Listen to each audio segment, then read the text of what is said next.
조동아라는 시인이 쓴 시 가운데 나나 꽃피어라는 시가 있습니다. 짧은 기절인데 참 제가 좋아하는 시입니다. 한번 들어보실래요? 나나 꽃피어 풀밭이 달라지겠냐고 하지 말아라. 내가 꽃피고 나도 꽃피면 결국 풀밭이 온통 꽃밭이 되는 것 아니겠느냐. 나나 물들어 산이 달라지겠냐고 말하지 말아라. 내가 물들고 너도 물들면 결국 온 산은 활활 타오르는 것 아니겠느냐. 아침부터 수준이 너무 높은 얘기를 한 것 같아요. 여러분, 나나 풀이 되었다고 이 산이 풀꽃이 되겠느냐. 나나 단풍 들었다고 이 산이 단풍이 들었다고 말할 수 있느냐. 그렇지 않다는 거예요. 한 사람이 얼마나 소중한지 알려주는 이야기입니다. 저는 군복 생활을 거의 30년 했지요. 제가 잊지 못하는 군부대가 바로 특전사입니다. 6년 있었어요. 그때는 안 가려고 그래요. 제가 32살 때 그 부대에 처음 대리로 갔어요. 20대 젊은이들과 함께 10살 적은 후배들과 함께 뛰는데 힘들었어요. 난 그렇게 힘든 훈련 처음 받아봤어요. 여러분, 그 어려운 PT 훈련하고 나서 10km를 뛰어요. 10m가 아니에요. 10km요. 안 놀라네. 10km가 얼마지. 마라톤에 4분의 1 뛰는 거예요. 우리 힘을 빼는 훈련을 하는 거예요. 자존심 버리는 훈련을 해요. 그 가운데 하나가 2주가 지나면 꼭 하는 훈련이 목봉체조라고 있어요. 목봉체조가 뭐냐? 아마 여러분은 기억하기 전봇대까지 긴 나무예요. 8명이 한 조가 돼가지고 이것을 가지고 올렸다가 내렸다, 또 둘을 넣어서 또 올렸다 내렸다. 근데 어떤 사람은 꼭 그런 사람이 있어요. 혼자 소리만 질러요. 하나, 와! 소리는 지르고 이걸 안 들어요. 살짝. 제가 그랬어요. 어찌나 힘이 든지, 그러니까 인간이 한계를 체험하는 거예요. 어찌나 힘든지 조금 요령 부리려고 하면 소리만 질러요.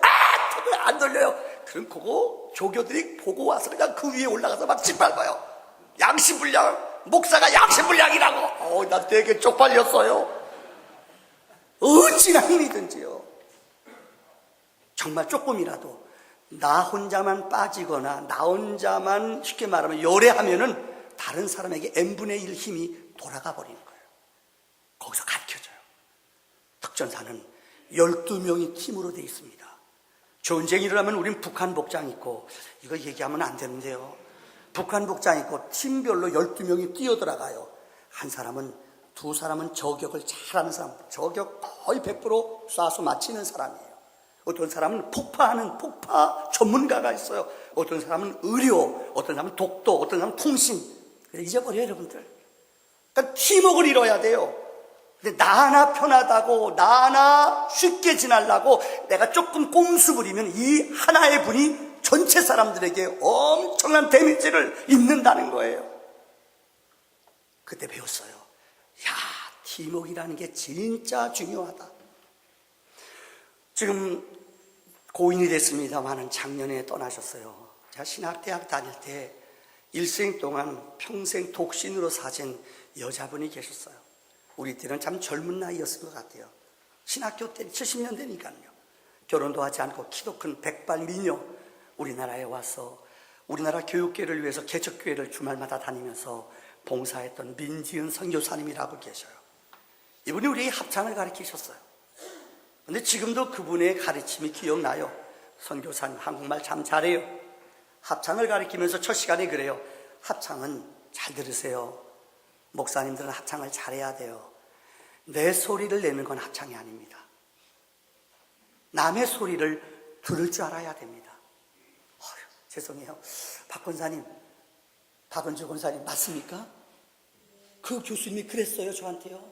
우리 수업 시간에 합창은 내 소리 내는 게 아니라 남의 소리를 들을 줄 알아야 된대요.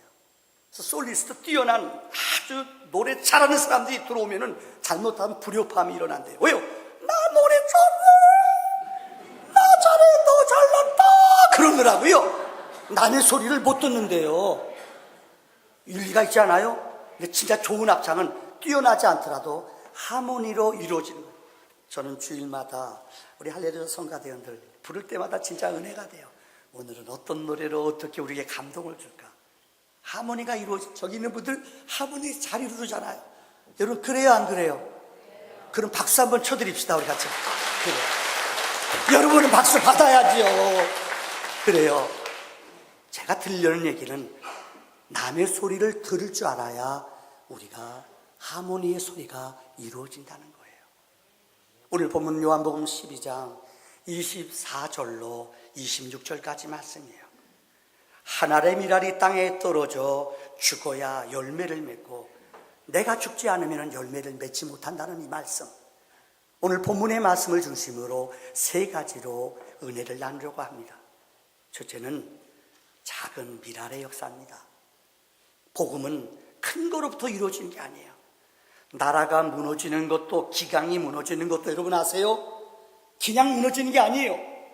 조금만 적은 것 하나하나가 무너지고 기본이 무너지기 시작하면 전체가 무너지는 거예요. 가정도 불화 일어날 때, 우리 결혼하고 2주 만에 오늘 처음 오는 우리 동경이 누나 왔었어요. 제가 물어봤어요. 2주 만에 싸웠어요? 그러는 남자가 주체 막 싸웠어요. 여자가 푹 찔러요. 왜 얘기하냐고. 아마 집에 가서 싸울 거예요. 내가 물어봤어요. 조국 통일 때문에 싸웠어요? 아니래요. 시약 짜는 것 때문에 싸웠대요. 그거 맞아요. 마음이 상하고 마음이 다치는 게 여러분 큰 것까지 절대 안 이루어져요. 모든 것이 적은 것 하나가요, 악한 하나가 우리를 죽이는 거예요. 여러분들 한 사람이 범죄함으로 우리 모두가 죄인이 되었다고 말해요.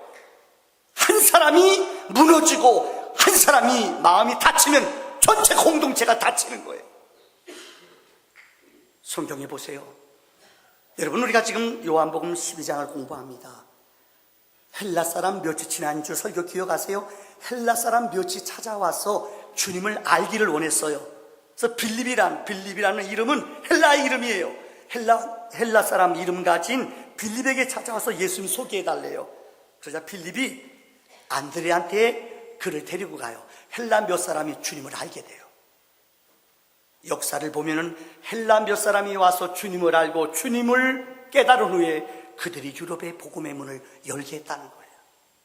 헬라 몇 사람 우리 눈에는 별 볼 일 없어요. 연약한 사람 같아 보여요.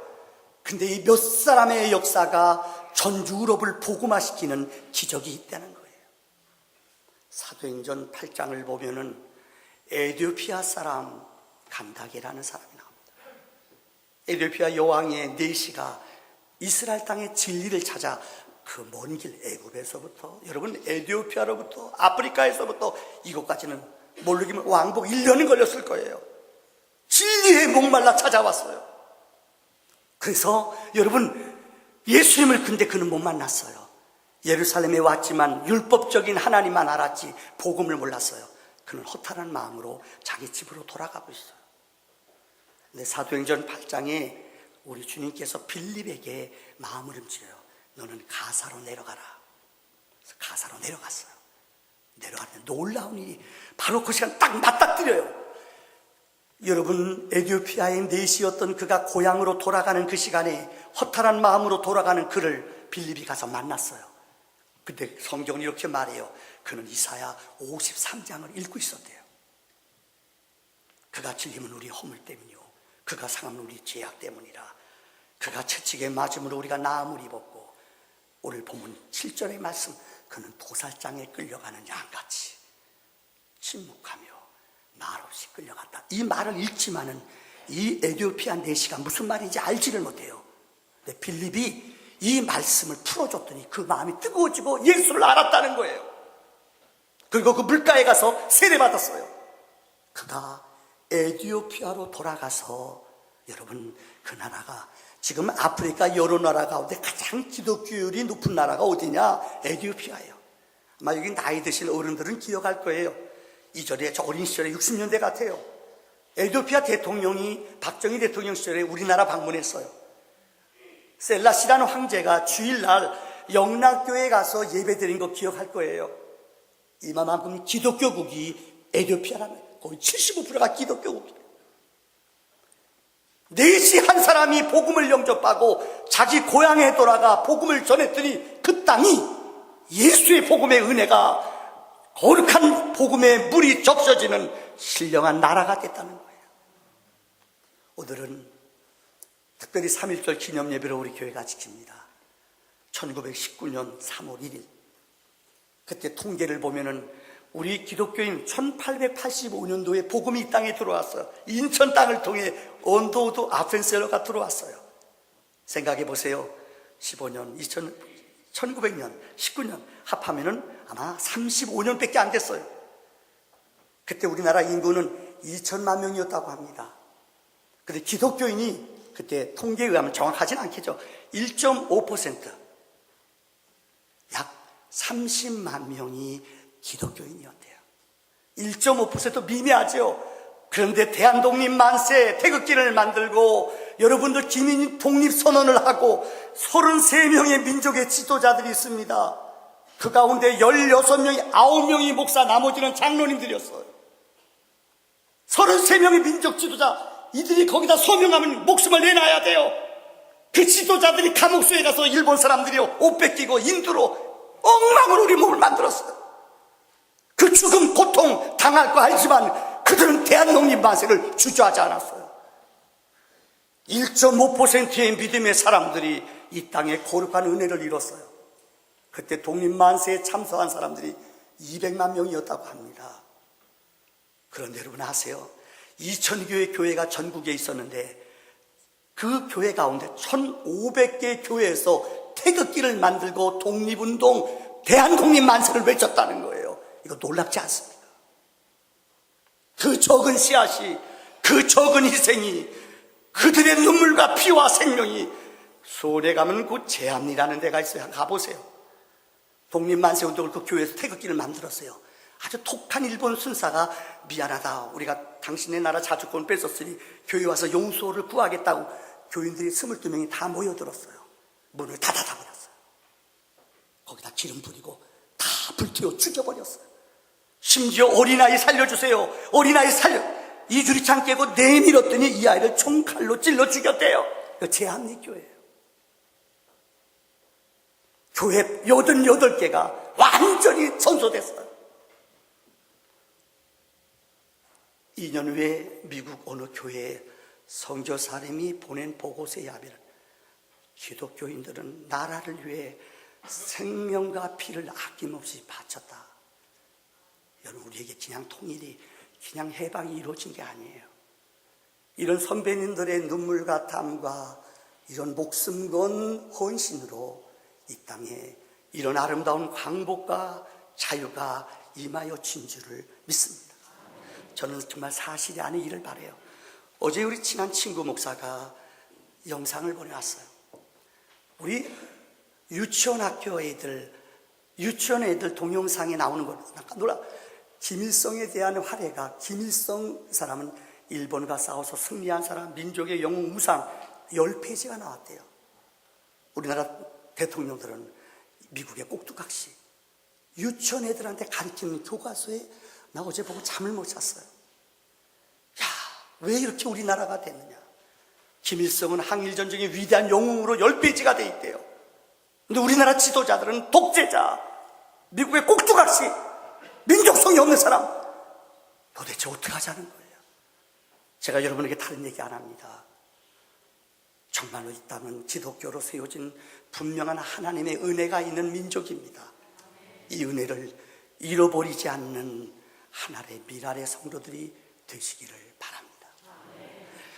두 번째는 우리 기독교는 역설적인 진리를 가르치는 종교입니다. 따라합시다. 역설적인 진리. 역설이라는 말을 영어로 파라독스라고 그래요.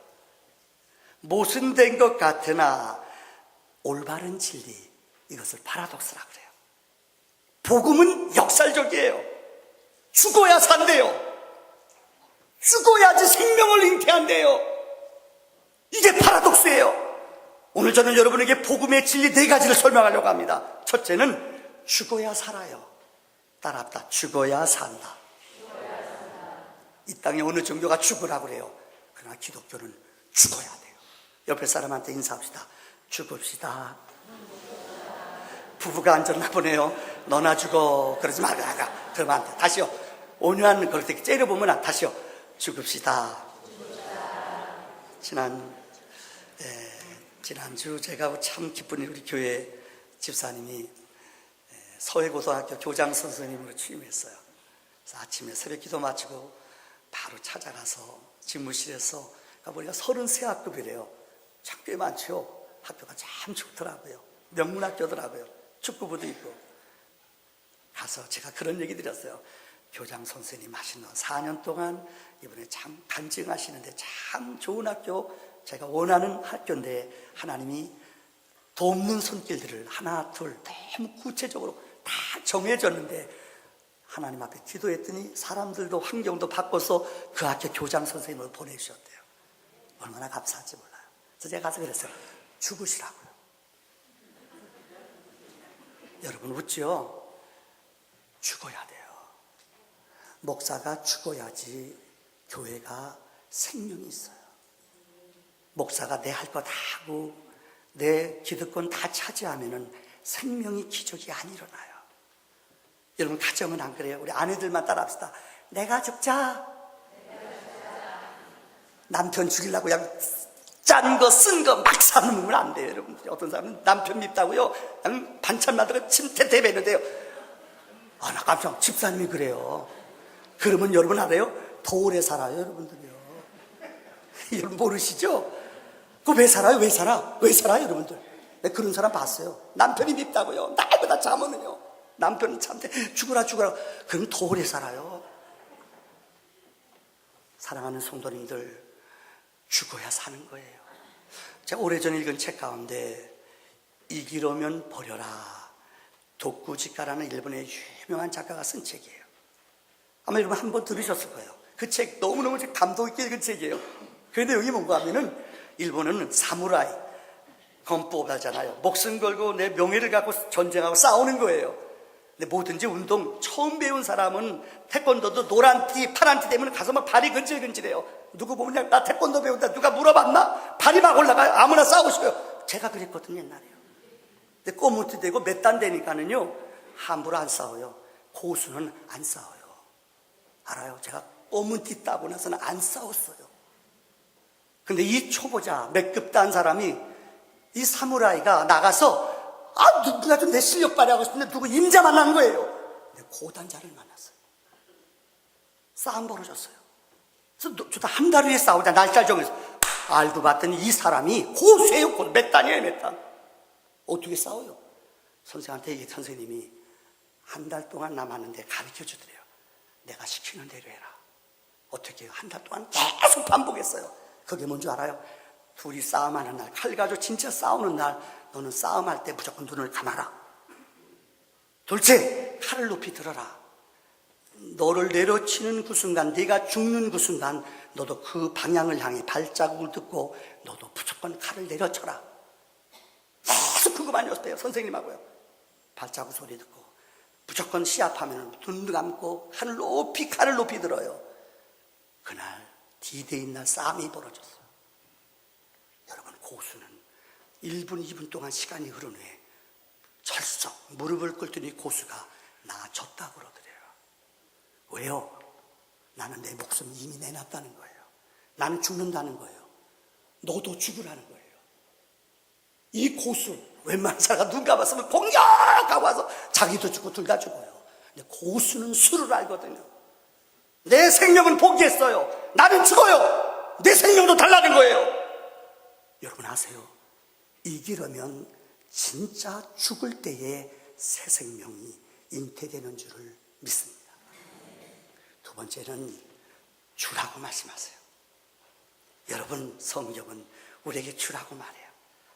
누가복음 6장 30 여러분 8절에 주라. 그 후히 주시고 흔들어 넘치도록 하나님이 주는 자에게 내 그릇을 채워준다고 그랬어요. 잠언 19장 18절에 가난한 사람을 여러분들 가난한 사람에게 선을 베풀고 여러분 가난한 사람에게 나누어 주는 것은 여호와 앞에 꾸주는 것이라고 사도행전 20장 35절에 여러분, 주는 자가 받는 자보다 복이 있다고 말씀했어요. 따라합시다. 주는 자가 받는 자보다 뭐가 있어요? 가난하고 어려운 사람을 여러분들 구제하고 도와주는 것은 여호와를 꾸어주는 거래요. 이게 복음의 비밀이에요. 우리 이전에 주일학교 노래 가운데 그런 노래 있잖아요. 요걸 몰랐지, 요걸 몰랐지, 높아지면은 낮아지는 거, 요걸 몰랐지, 요걸 몰랐지. 2절 아세요? 요걸 알았지, 요걸 알았지. 베풀고 주고 남에게 나눠주면은 내 그릇이 차고 넘치는 것, 요거 알았지. 2절은 내가 만든 거예요. 여러분, 우리 사랑의 연탄 나눴잖아요. 행복했어요. 자, 지난주 사랑의 연탄 인천 지역 목사님들 대표로 가서 2,000장 나눴어요. 지금 진짜 힘은 들었어요. 한 2시간 동안. 근데 마음의 기쁨. 내가 연탄 목사가 이거 지고 가서 나눠준다는 것. 어떤 분은, 어떤 할머니는 2층에 사는데 2층까지 연탄을 날려다니 집 옆에다가 이부자리 옆에다가 싸놓으래요. 힘들었어요. 1층이면 얼마나 좋아. 2층까지 올라 좁은 데에 가서 거기다 놔달래요. 놔두고 왔어요. 이 기쁨 아세요? 이거는 주는 자만이 얻어지는 기쁨이에요. 줄 때에 내 그릇이 차고 넘치는 기적이 있는 줄을 믿습니다. 세 번째는 역선적인 진리 가운데 하나가 바로 어리석음과 지혜예요. 성경은 마태복음 11장 25절에 하나님은 슬기 있는 자들에게 하늘의 비밀을 숨기고요, 어리석은 자들에게 하늘의 비밀을 보여준대요. 인생 살면서 똑똑한 척 하는 사람, 미안합니다. 주변에 사람이 없어요. 잘난 척 하는 사람, 죄송해요. 옆에 사람들이 다 떠나요. 지금 친구 없는 분들 있으세요. 모르긴 몰라도 좀 너무 인색하고 너무 욕심대로 살고 내 중심으로 살아서 그래요. 주님은 말씀했어요. 너희들이 어린아이 같은 마음을 가져야 어떻게 해요? 천국 간다고 그랬어요. 어린아이가 뭐예요? 부모님 신뢰해요. 어린아이가 어떻게 해요? 부모님만 바라요. 어린아이가 어떻게 해요? 부모님이 하는 그대로 믿어요. 하나님 믿는 것도 마찬가지예요. 스스로 하나님 앞에 나는 똑똑해, 나는 능력 있어, 어느 학교 나왔어, 웃기지 마세요. 그거 다 소용없어요. 요리 잘한다고 뭐 식품영양학과 나왔다고요? 웃기지 말아요. 더 못 만들어요. 그거 필요하지 않아요. 사랑이 있어야 돼요. 정성이 있어야 돼요. 마음이 있어야 돼요. 이건 영으로 통해요. 하나님의 은혜는 여러분, 내가 스스로 똑똑하고 능력 있고 싸우면은요, 은혜가 떠나요. 미련한 것 같으나, 어리석은 것 같으나, 내가 치고, 내가 우둔한 것 같으나, 내가 좀 더 손해보더라도 더 참으면은 하나님의 기적이 때가 되매 채워주시는 줄을 믿습니다. 네 번째로 성경의 역설적인 진리가 약할 때 강해지는 거예요. 고린도후서 12장 8절에 여러분, 바울은 성경에 예수님의 복음을 제일 잘 능력 있게 전한 사람이 사도 바울 아니에요. 근데 그런 위대한 사역자에게 약점이 있었어요. 그게 뭐예요? 간질이란 병이 있어요. 복음을 외치다가 간질 때문에 쓰러져요. 복음을 외치다가 간질 때문에 누워요. 얼마나 부끄럽고 수치스러워요. 그래서 하나님 앞에 3번 기도했어요. 하나님, 이 간질 좀 내게 좀 없애주세요. 나 이거 너무 힘들어요. 너무 힘들어요. 그때 하나님이 12장 9절에 들려주신 말씀이, 내 은혜가 내게 족하다. 내가 약하여질 때에 온전함을 깨달으리라. 여러분, 우리가 약할 때에 온전함을 깨달아요. 오늘 3부 예배에 참석하신 우리 권사님 한 분이 기도하다 늦었는데, 권사님이 암이 발견됐대요. 내일 병원에 갔대요. 근데 얼마나 마음이 아픈지 몰라요. 아마 하나님이 분명히 저는 치료해 줄 줄 믿어요. 목사님 기도해 주세요. 아빠랑 같이 와서 이 예배 마치고 기도를 받아요. 목사님 기도해 주세요. 하나님 간절히 기도했어요. 여러분, 우리가 약하고 연약할 때에 우리는 무릎 꿇을 수밖에 없어요. 그러나 기억하세요. 하나님은 전능자 하나님이에요. 치료의 광선의 능력을 가지신 분이에요. 내 약함을 고백하며 십자가 앞에 무릎 꿇고 나갈 때에 하나님은 능력으로, 은혜로, 권세로 우리를 치료하시는 줄을 믿습니다. 다시 말합니다. 역설적인 진리가 뭐예요? 죽어야지 살아요. 움켜쥐는 게 아니라 죽어야 돼요. 하나님 앞에 스스로 지혜 있는 자가 아니라 미련한 자같이, 어리석은 자같이 날마다 주님을 고백할 때 은혜의 문이 열려요. 십자가 앞에 내 약함을, 내 연약함을, 허물을, 부족함을 자랑할 때에 주님이 나를 영원히 붙잡아 주시는 줄을 믿습니다. 마지막 결론입니다. 오늘 본문 26절의 말씀에 보면은 예수님은 섬기는 자가 가장 복되다고 말씀했어요. 오늘 저녁에 설교할 말씀, 마가복음 10장 45절 말씀, 인자가 온 것은 섬김을 받으려 함이 아니라 섬기러 왔다. 도리어 너희를 위하여 많은 사람의 대속물로 내 몸을 너희들의 죄를 위해서 내놓기 위해서 왔다. 주님은 이 땅에 왜 오셨어요? 죽기 위해 오셨어요. 주님이 이 땅에 왜 오셨어요? 자기 목숨을 우리를 위해서 대속물로 주기 위해서 오셨어요. 성경의 역사는 예수님의 삶을 배우고 익히는 겁니다. 예수님 이 땅에 계신 동안에 정말 부끄러운 얘기입니다만 어느 거 하나 욕심 부리지 않았어요. 명예가, 신분이, 내 아파트가, 이거 다 어느 것 하나 주님은 관심이 없으셨어요. 공중에 나는 새도 깃들일 것이 있다. 인자는 그러나 머리 둘 것이 없다. 어느 것 하나 주님을 떠나실 때 자기 소유로 가져간 것이 하나도 없어요. 왜요? 다 옷까지, 피 한 방울, 물 한 방울까지 우리 인류를 위해서 다 섬기며 내놓으신 분이 예수인 줄을 믿습니다. 제가 얼마 전에 우리 교회에서 설교하고 갔습니다만 다시 한번 기억해 보세요. 영상에 있으면 잘 볼 텐데 깔렛이라는 프랑스의 도시가 있습니다. 이거는 노르만디에서 조금 떨어진 곳이에요. 1300년도에 영국과 프랑스의 100년 전쟁이 있었습니다. 아주 학교 시간에 배웠지요. 그런데 우리가 알다시피 영국이 승리했어요. 그런데 100년 동안, 100년 넘게 전쟁했어요. 백성들의 마음이 얼마나 피폐하고 힘이 들었겠어요. 100년 동안, 1세기 동안 싸운 거예요. 그런데 마지막 전쟁을 벌이는데 이 킬렐이라는 조그만, 이 깔레라는 조그만 도시가 있어요. 한 12만 명 사는 도시인데 프랑스를 다 점령해. 그 요충지 그곳을 점령을 못했어요. 끝까지 괴롭힘을 당했어요. 이게 깔레라는 도시예요. 그런데 1년 동안 버티다 그들이 마지막 항복하고 그들이 점령당했어요. 그때 영국의 왕은 에드워드 3세라는 사람이었습니다. 에드워드 3세가 이랬습니다. 너희들이 우리에게 그들의 재산, 그들의 양, 염소, 금은과 다 뺏어갔어요. 이것 가지고 직성이 안 풀려요. 너희 가운데 6명의 사람들을, 지도자들을 6명을 교수형을 처하겠다. 그러면 용서해 주겠다. 재산, 사람 뺏긴 것도 불행한데 전쟁에 패하고 나면 이런 비극이 있어요. 그 다음날 6명을 뽑으라는 거예요. 누가 그 자리에 나가겠어요? 그런데 역사적으로 6명을 죽인다고 그랬는데 그 나라의 가장 존경받는 시장이, 그곳의 책임자가 내가 나가겠다 먼저 손을 들었어요. 또 한 사람은 가장 행정 정치력이 뛰어난 정치가가 그곳에 나갔어요. 근데 제가 들으려는 삐레네라는 사람인데 이 사람이 제일 돈이 많은 부자예요. 이 사람이 손들고 내가 대신 나가 죽겠다.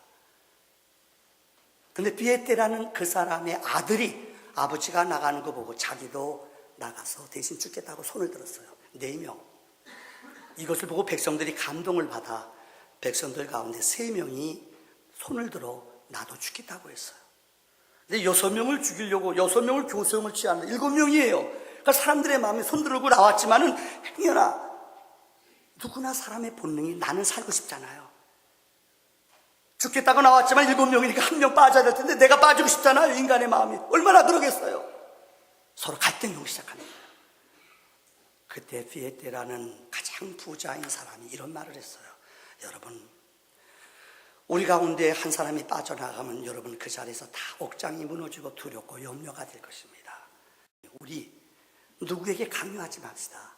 내일 아침 사형장에 교수형으로 죽을 때에 한 사람, 제일 늦게 나오는 사람은, 그 사람은 우리가 어떤 이유도 묻지 말고 그 사람은 용서해주고 그 사람을 살립시다. 그래서 그렇게 하기로 했어요.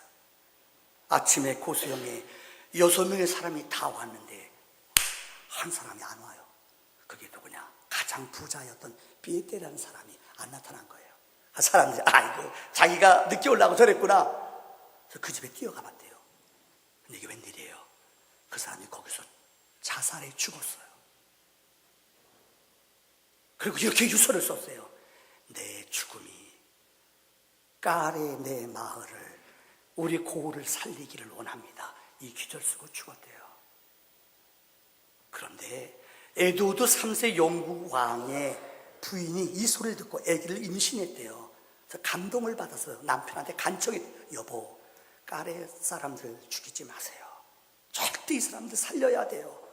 그래서 이 사람을, 이 비에테라는 사람의 죽음을 통해 그 까레 마을의 사람들 6명이 다 살아났다는 거예요. 여러분, 내가 안 죽으니까 별로 관심이 없나 봐요. 그 사람 때문에 다 살아났다는 거예요. 이것을 500년이 지난 후에 로댕이라는 사람이, 오댕이 아니라 생각하는 사람 누구죠? 로댕이라는 사람이 이 그림을, 이 조각을 그리기로 했어요. 자그마치 로댕이 11년 동안 이 까레의 시민이라는 제목으로 6명의 사람의 동상을 만들었어요. 한번 집에 가서 한번 인터넷 쳐보세요. 너무 놀라운 것이 로댕은 2가지로 설명해요. 그 사람들을, 여러분, 조각가가 얼마나 영감이 뛰어나요. 근데 11년 동안 고민, 제가 이제까지 만든 작품 가운데 제일 고민하고 힘들었던 게 이 작품이래요. 6명의 사람들을 어떻게 그릴 것인가, 어떤 모습으로 그릴 것인가. 근데 보는 사람들, 지금도 까레에 가면 그곳의 사람들이 보고 다 감동을 받아요. 이유는 첫째, 너무 평범한 사람이에요. 어떤 특별한 뿔이 나거나 어떠한 능력 있는 사람이 아니라 우리와 같은 평범한 사람이라는 거예요. 로댕은 오랫동안 고민하다가 6명의 사람을 평범한 우리 이웃 아저씨, 이웃 사람으로 그렸어요. 두 번째는 그들의 얼굴, 그들의 쇠사슬에 그들의 뼈, 몸 다 그려진 조각 작품마다 너무나 고뇌하며 힘들어하고 어려움 당하는 얼굴을 그들에게 그렸다는 거예요. 사랑하는 성도님들, 섬김의 자리로 내려간다는 것은 고민과 결단과 여러분 용기가 필요합니다. 그런데 그 자리에 들어가 내가 죽고 내가 참고 내가 입을 다물면은요, 생명이 잉태되고 기적이 나타나요. 이런 거룩한 기적이 우리에게 있어지기를 주의 이름으로 축원합니다.